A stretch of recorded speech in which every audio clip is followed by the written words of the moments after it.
Okay, good evening. This is Federico from InspireTalk Radio, and I'm here in Melbourne talking to another great guest on tonight's series, which is the Disruptor series for January. And we're looking at revealing the mindset of another entrepreneur, this time in the sector of agriculture and food.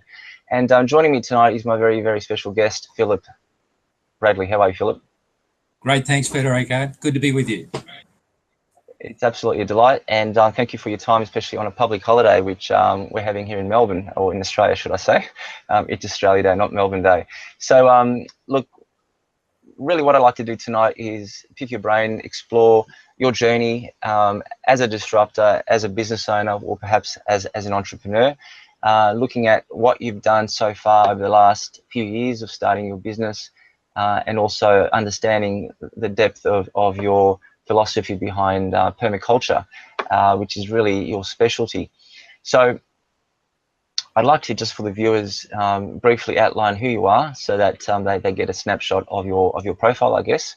So you're the founder of Applied Permaculture Design, which you started back in 2013. You specialize in the design and development of productive and natural landscapes through permaculture design and associated eco-technologies. Your ethos is about integrating human habitat and industry with the environment in ways that are regenerative, healthy, and productive. And through permaculture design, individual households, communities, primary producers, governments, and businesses can contribute to healthier bioregions to produce more abundant landscapes and nutrient-rich agriculture. Now, that's a bit of a mouthful for a lot of us, but I guess let's demystify what that all means. What is applied permaculture in a nutshell? Well, permaculture is about developing an understanding of how humanity can live on the planet in a way that is complementary to the natural environment. So basically, that's what permaculture is about. So both in the urban environment, in the broadacre environment, across industry and so on, we're looking at ways of developing our landscapes in ways that are not destructive and degenerative, but are more creative and regenerative. And the outcome of that is more effective production without the loss or damage to the environment. I think it's a very honourable role or profession you have, especially in this world where the world is suffering from environmental impacts. And what you're doing, obviously, on a local micro level, obviously has an impact. And if many of us or most of us did what you did, we'd have a very happy place. So I guess going back 4 years ago when you started the business, what I suppose inspired you at that point to say, I want to start a business in permaculture? What was the trigger?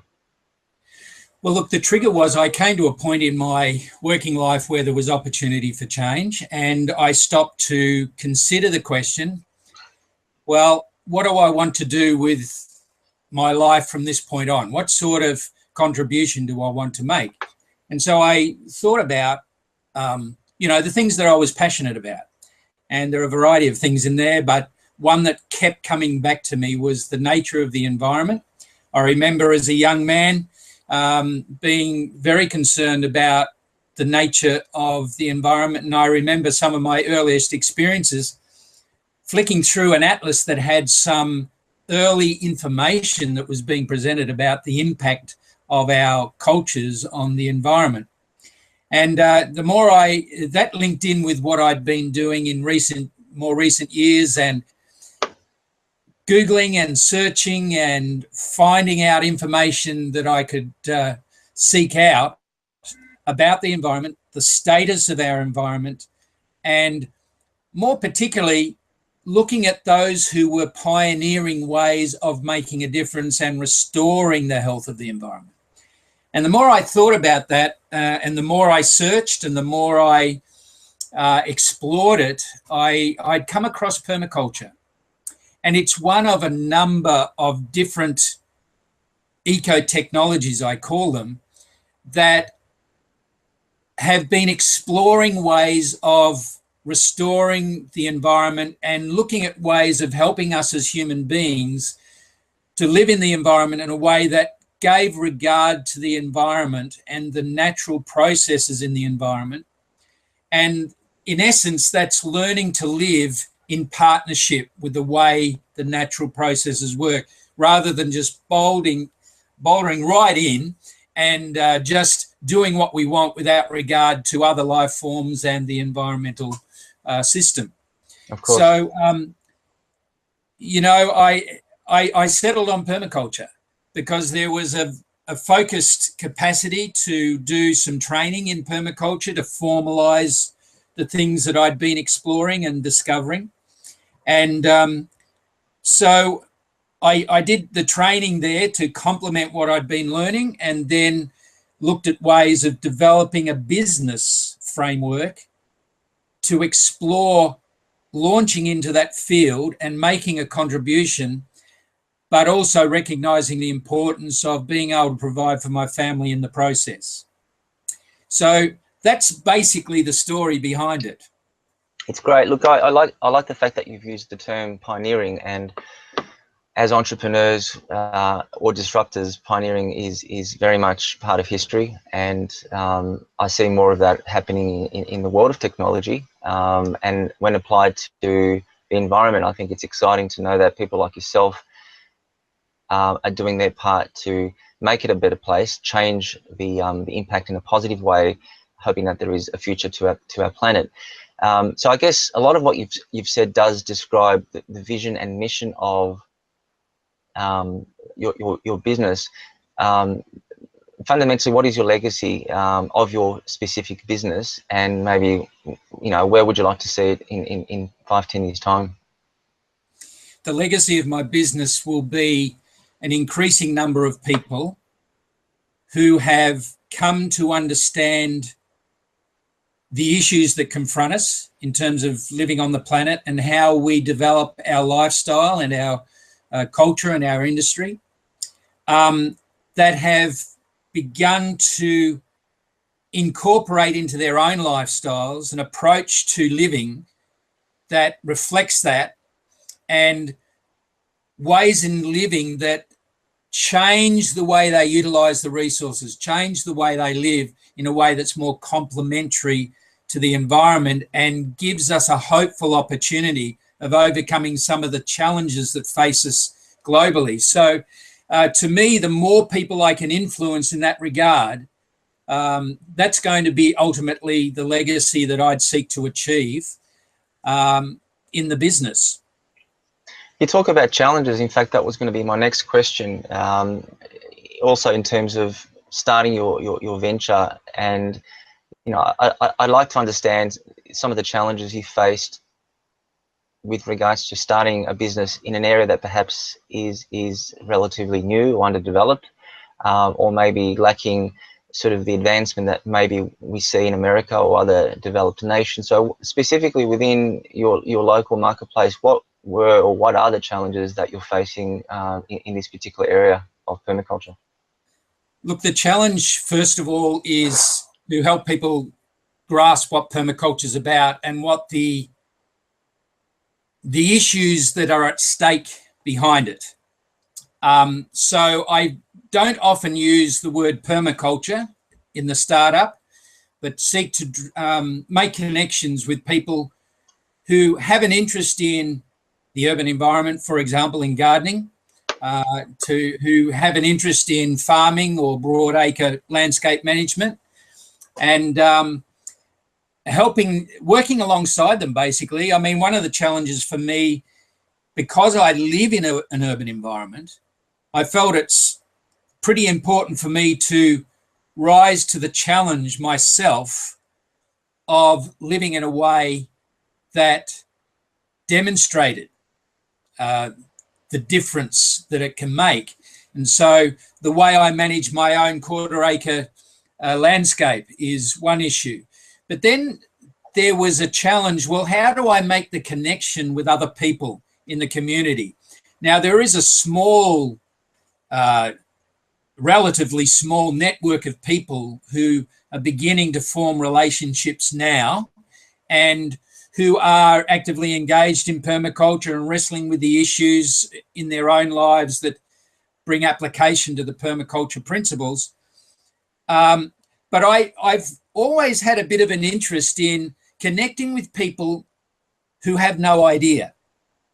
And so one of the things that I've done is to develop an aspect to my business that's related to gardening in the urban environment.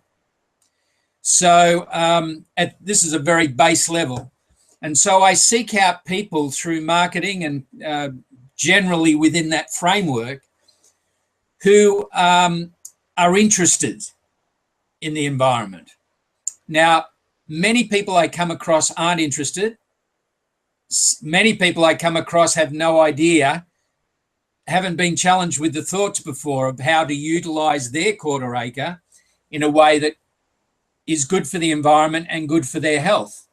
And so some people, I lay some of these things out before them, and they have absolutely no interest. They just want some sort of outdoors cleaner to come in and keep their place nice and tidy, and sometimes without regard to the poisons they use or the industrial chemical fertilizers they use and so on.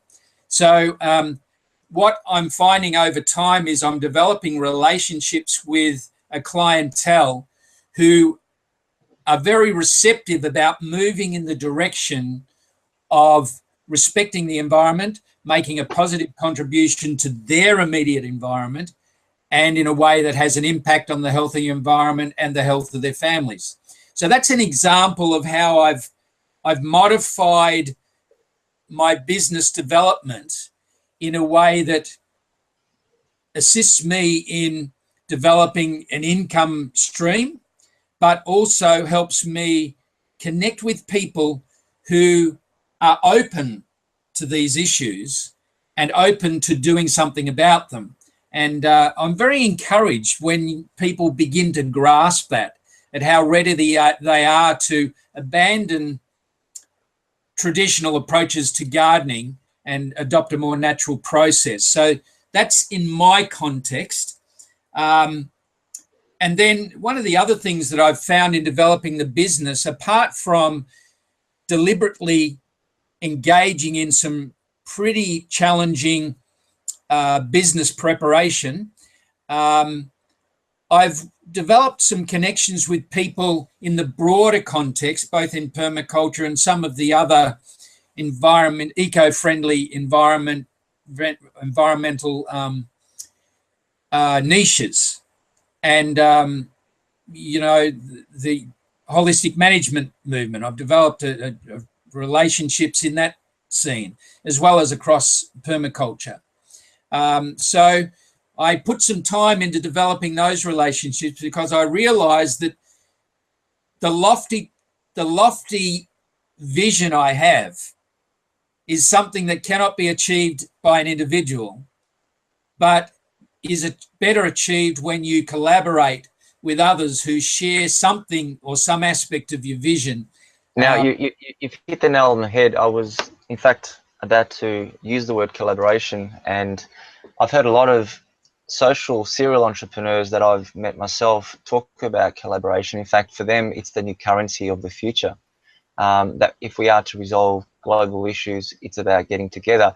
Obviously, what you've mentioned does resonate also as far as the pioneers that we see of history, when they've either gone against the grain or come up with something totally new and untested. Obviously, the mass market might resist against that to begin with, but when you start to share that vision with other people who have the same genuine common interest, I think that's where you start to gain traction. And I guess the key is to keep that momentum up and keep communicating ultimately what you're trying to do in the longer run. And I guess I think about Elon Musk from SpaceX, or Richard Branson with Virgin Galactic, space travel, etc. Obviously, that's a huge ambition, but obviously it requires the collaboration of many people. So look, I think what you've said is very powerful, Philip, and obviously, down to your industry, it's obviously also very relevant, and it's interesting to see the common thread amongst the industries that I come across on a day-to-day. I want to put a bit of focus on the word disruption, because this series is about the disruptors, and I guess I want to pick your brain or get your insight on your definition, your understanding, And do you consider yourself a disruptor for that matter? And I know it's a new age term that gets used a lot these days, but you know, what meaning does it have for you, if any? Look, I think the reality is new thinkers or people who are daring to move into new arenas and new ways of perceiving reality and perceiving the world, and people who are actually pioneering ideas and leading the way to new technologies and so on, by their very essence, they're disruptors, because immediately they start to present, discuss, or demonstrate things that are apparently in opposition to the current trends or current mindsets.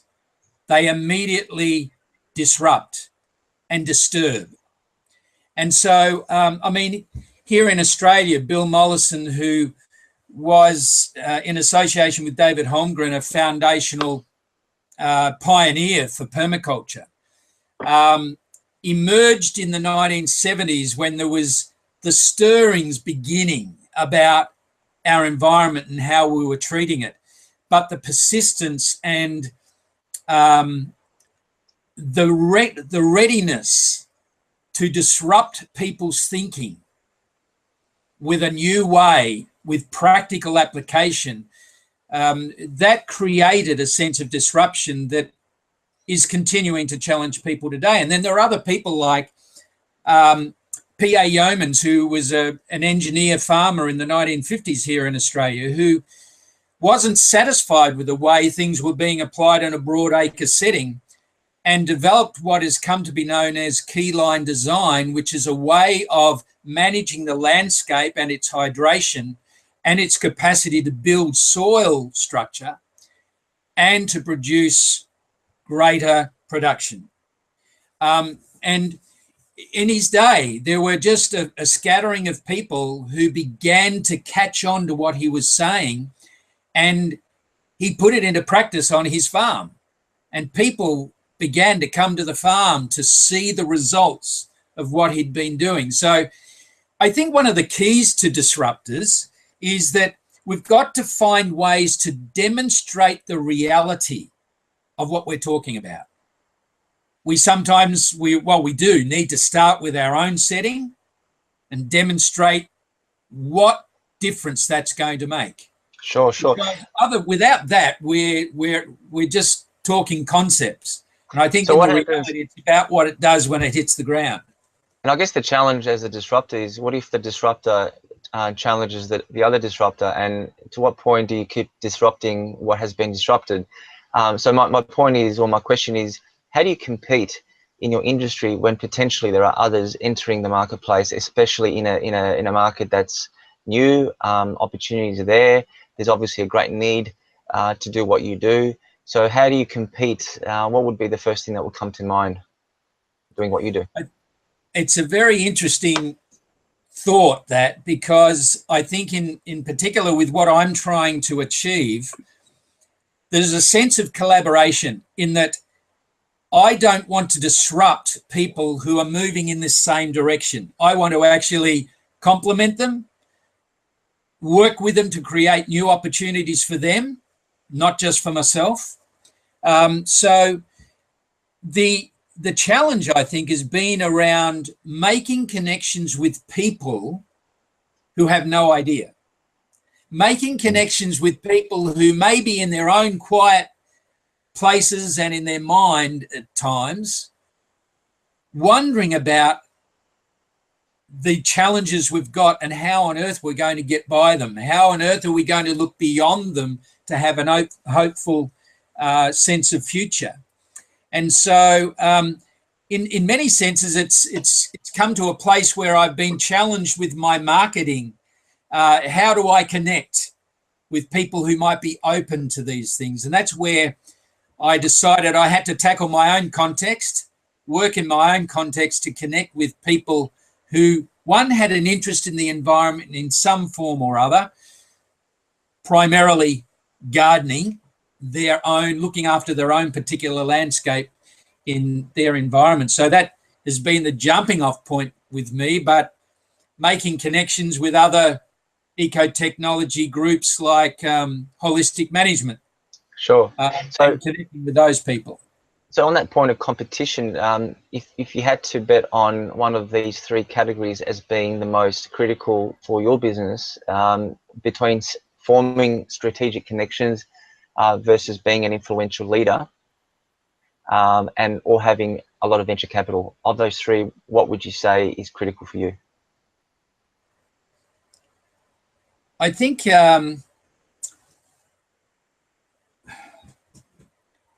being an influential leader, perhaps all three are important, but I'll let you speak. Yeah. Strategic partnerships are critical. I think we've got to develop an approach to living on this planet and to doing life in a way that's cooperative. Now, there's a sense of competition that can be in there. In terms of my business, my competition is the mindset that's already out there that shapes the food and agricultural industry. And so I'm competing against traditional ideas and traditional ways of looking at things. One of the benefits we find around the planet and in Australia today is there's an increasing number of people on the land and managing large landscapes and broadacre landscapes who are realizing that their productivity is decreasing despite the fact that they're inputting all sorts of modern technology and chemicals into their environment. And they're being challenged to change the way they're doing things, because doing things the same old way is just not working. And so for me, really being an influential leader, getting alongside people, helping them to catch a glimpse of a different way of doing things is critically important, together with the strategic partnerships. When it comes to venture capital, I think one of the great things that's unfolding in our current day is crowdfunding. Crowdfunding, I think, is a creative new way of connecting with people who have a shared passion or a shared interest. And that's a very powerful thing, as we're already discovering. In fact, we've seen that again with people or entrepreneurs like Elon Musk. You know, it's no longer funded by NASA, it's funded by private enterprises, you know, entrepreneurs getting together, collaborating, and very much creating that level of interest amongst the community, amongst the nation, amongst the world. So once again, we're observing it there, and obviously you're highlighting it as relevant and important within your own industry. So that reaffirms my question or my point. Just moving on to, I guess, your formula to success, being a business owner, doing what you do, or perhaps I like to use the word as an entrepreneur. If you had to rate or again classify what's most important to you between talent, education, and having the right connections, in the world of applied permaculture, what is most important for you? I think the reality is, when it comes to talent, I'd probably put it in terms of skill and application and practice. There's no good me getting out there and talking to people about how we can impact the environment unless I'm beginning to live my life in a way that reflects that in my own practice and way of doing things. So, you know, and that's something that's not necessarily developed by formal education, although that is helpful, particularly in a collaborative environment where you're getting people of like mind who are out there putting things into practice themselves and developing their insights. When we look at education, it's very often tied up with a corporate type mindset and cultural ideas that are already established and set. And of course, for the person who's the disruptor or the entrepreneur, they don't always address the challenges that they are already seeing in the present. And so one of the reasons why I did some training at the Permaculture Research Institute in New South Wales is that these guys were well established in practicing permaculture, both in a local and international setting. And they had a lot to teach me about the subject, which wasn't generally recognized at the time, only in a limited way in more formal educational settings. So again, it's really a combination, and you need to take responsibility for your own education as an entrepreneur, I think, rather than relying on more formal modes of operation and education. And part of that's a whole learning process of exploring the consequences of your thinking and your insights and how they apply to the practice of life, basically. So I guess what I'm hearing is all three areas are somewhat important, and you can't ignore one of those. So that's perhaps a way of defining your formula to success. And as an entrepreneur, education is important, but having connections is also very important, and having a degree of talent, either as a communicator or simply in the field of applied permaculture is obviously of very high importance. I just want to focus on one more area before we wrap up, Philip, because I'm conscious of your time and we are nearing the 30-minute mark. Change. You've spoken a lot about change and how important that is for your industry. What change is taking place as we speak, or perhaps looking ahead over the next 5 or 10 years? What programs or initiatives beyond your own would you like to see or envisage happening globally in your particular industry of food and agriculture? I think in food and agriculture, one of the things that we often are influenced by is the dollar. Okay, so the commercial value of the way in which we do business and the way in which we do our food and agriculture. And while we continue to make that the priority without considering the foundational issues as to why we've got challenges, why we've got problems, and what happens if we go down this path. There are decisions that are being made on the basis of economics without considering the impact of the food and agricultural industry on the environment. And so, for instance, around the world, there are large corporations coming in and tearing down the fences and creating massive tracts of land that are cultivated by massive machines and so on. And in the process of using chemicals, industrial chemicals and fertilizers and poisons and so on, the soil structure is being destroyed and the land goes to desertification. And after 10 years or so, the productivity falls away and we just move on to the next place that hasn't been desertified yet. And this is happening all over the planet. We are utilizing the resources of the planet at 1.5 times its capacity to provide. That means that ultimately it's got to change. And if we don't want to change, it's going to create the challenge of change. And if we leave it and try to continue the way we're doing life and doing agriculture and food production, it's going to be dramatic and impactful in a way that is negatively going to impact on our cultures and our planet, our way of life on the planet.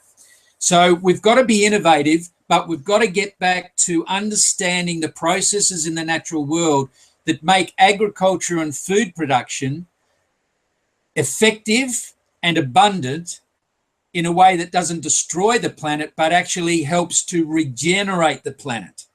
And so if you get it right, so it works. On that subject, what is your opinion about relying on the government to make change or put funding in that area of regeneration, as compared to us as individuals within the community working at a local level? Like, what is more impactful, do you think, looking ahead?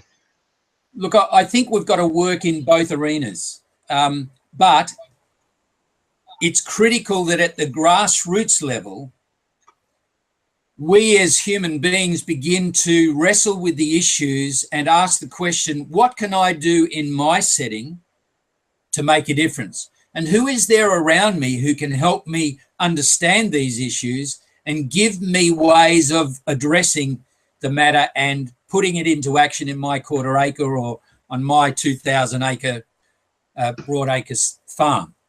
Sure. So those sort of things are critical. And at the same time, I think we do need to reach out to the people with influence in the government sector and in the business sector and inspire them to understand that doing business the same old way is not going to be good for their bottom line, and it's not going to be good for the planet's health and our future as humanity on the earth. So I love what you've said, Philip. I'm just conscious of time. I love the use of the word inspire, because this is what this show is all about. It's about inspiring the community to take change, to take notice, and to make it a better place. And having said that, I'd like to thank you for your time. If people wanted to get hold of you, what would be the best way to do that in terms of a website? Do you have details to share? Yes, I do have a website, and it's www.appliedpermaculturedesign.com.au. And I also have a email address, info@appliedpermaculturedesign.com.au. And that's probably the best way for people generally to make contact with me. And I'd look forward to anybody who wants to have a discussion around these issues and begin to explore how we're going to make a difference in the future. Great. Look, I'm sure those listeners will be taking note of that, especially those that are genuine and serious about making an impact on their local environment. So thanks again, Philip. What we'll do now is end the transmission and stay on the line. Thank you.